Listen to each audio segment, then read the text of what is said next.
The compromise budget of just over $20 billion restores over $250 million for public education using money that will be there annually. That replaces federal stimulus dollars that paid for recurring expenses such as salaries.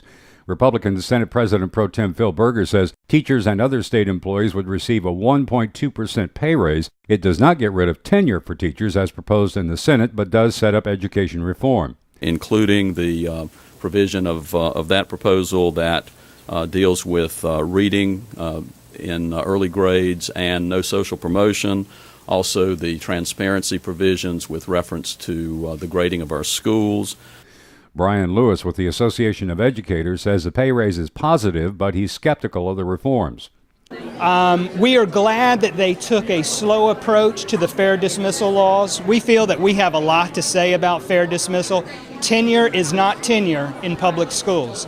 You can dismiss a teacher if you have the documentation. We want to talk to the General Assembly about how to best reform education. Budget writers say the agreement shores up Medicaid and sets aside funds for any future surprises, such as they've seen time after time. Republican Senator Peter Brunstetter says more fixes are coming before the end of the session.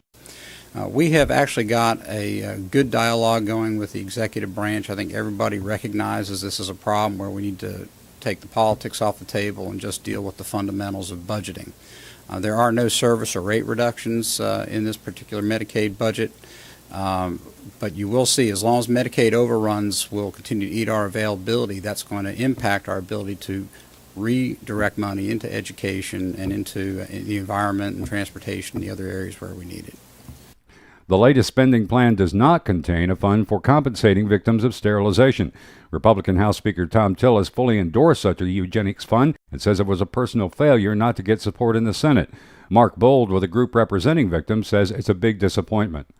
To say we're disappointed is an understatement here. We believe that the Senate has kicked the can down the road, and the problem is that the road has really come to an end. These people are dying off, and another year of waiting for relief is, we believe, is just really unjust.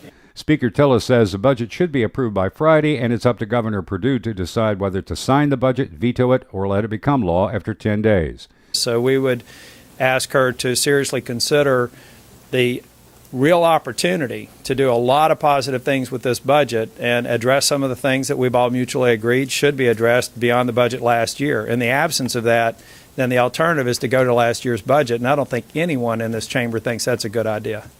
So lawmakers will stick around at least until July 2nd to see what the governor decides. I'm Matt Willoughby.